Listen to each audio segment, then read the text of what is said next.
top of his head. 4 a.m. and I got home around 7 a.m. and my work shift ended at 10 a.m.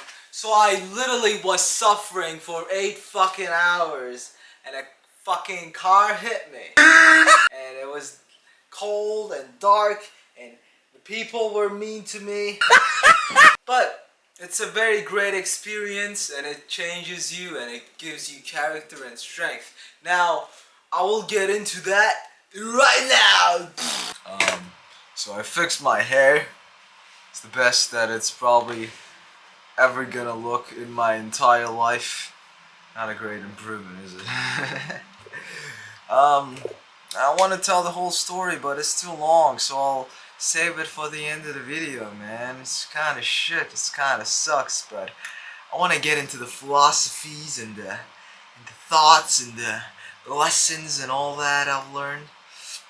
So yeah, but the pre-context is that it was terrible. Everyone was mean to me. And the people in the car that hit me, they just harassed me afterwards. And the side mirror was gone and the windshield got cracked.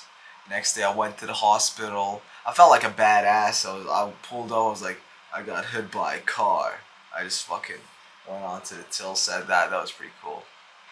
And the day the car hit me, I was dressed in a white shirt and black pants. It's the uniform of a white-collar slave. I was treated like a dog and crushed like a bug. And it was not a good job. I've been working really shitty jobs and I still do. And in this capitalistic society, you realize that no one cares about you. They care about the numbers. You're truly lonely on this earth and you are the number in your bank account. And well, in that case, I'm either a zero or I'm some negative fucking guy. Which ain't that good, man. I don't like being a zero. I don't think anyone does. Now that we got that out of the way, I want to talk about this book I read. I read it while I was getting more into, I guess, masculinity studies and whatever. So this book is called King, Warrior, Magician, Lover by Robert Moore and Douglas Gillette. They're talking about this male archetype called the weakling prince. I believe this concept of the weakling prince applies both to men and women, or whatever gender. Prince would be the princess if you're a woman, so just change that. And they talk about how in a man's life they have to kill the prince inside to become the king. There comes a time in a man's life when he's no longer the precious mother's boy. There comes a time when the innocence inside has to die. Now I'll read an excerpt from the book. The boy, and later the man, who is possessed by the weakling prince appears to have very little personality, no enthusiasm for life, and very little initiative. This is a boy who needs to be coddled. Coddled, fuck. Not cuddle, it's coddled. Who dictates to those around him by his silent or whining and complaining helplessness. He needs to be carried around on a pillow. Everything is too much for him. His slightest wishes his parents command. The entire family system revolves around his comfort. He has convinced his parents that he is a helpless victim of life and that the others are picking on him. I love to say that the prince in me died that day. That would be very dramatic and romantic, but it's been happening gradually. And the prince inside still exists, but this was one of the major experiences in my life that really fucking hit me, you know?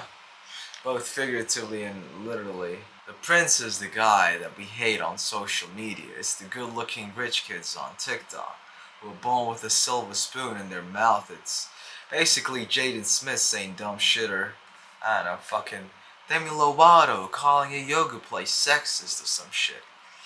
But sadly, it's not those rich kids, it's you and it's I. We think we're so special. Now you might be like, oh actually, I'm not confident at all. I have no self-worth and I hate myself. I'm a worthless piece of shit. Yeah, I've been there, but do you not think the next day that you're the fucking gift of God to mankind and you should be treated like a god? You're all the prince and you have to accept it. You have to accept that you are the prince. And the prince inside must die so we can be the kings and queens that we are destined to be. I don't know about destiny, but it sounded cool. Because you have to repeat this with me. Get this in your head. You have to kill the prince to become the king. The prince inside must die so we can become the king. I'll become the king. You can be my peasant. How does one kill the prince? Well, you gotta hit rock bottom. Just like in Fight Club. You gotta get your scars. Well, don't worry, I didn't fucking chemically burn myself to get this. I was from natural causes. You have to experience ego death. You have to realize that you're not so great as you think, or you're not so shit as you think. You know, you need to be put in your place and see where you are realistically, and only after that you can improve or just, I don't know, maybe get more confident and stuff like that. So like something like fighting, I think Andrew Tate said it best. I'll play a clip from him now. Because when I do something new and something challenging, I learn about myself a lot more, and you kind of discover who you really are as a person. Fighting is the #1 thing that will teach you more about yourself than anything else. I hear people talk about, oh, I go traveling to learn about myself. What do you learn? You learn how to book a hotel and bang some South American four. That's what you learn. And plus I'll talk about something about my financial situation. Most of my life I was a brat. I want to say I was a rich kid, but I was better off than most of the kids around me. And I had the latest game consoles and video games, and look at me now. I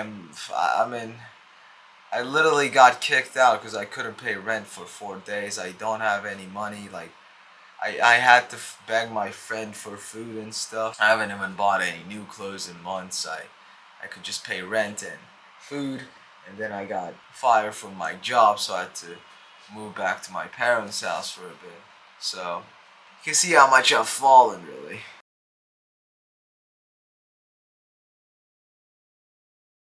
So in some topics, the prince in me died, and I've been put to my place. I've been like, oh, I am actually shit.